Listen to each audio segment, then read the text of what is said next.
Hoş geldiniz Sayın Hanım. Ankara Hakimiye. Hoş geldiniz Sayın Hanım. Şimdi elçiliği yüksekte ziyaret ediyoruz.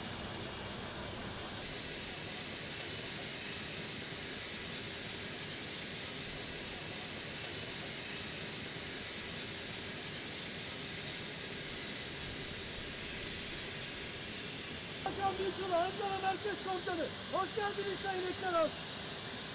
Sağ ol.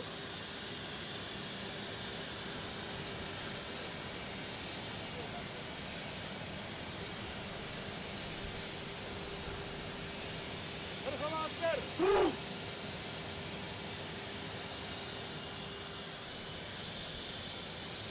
Hürmetli Prezident, dönem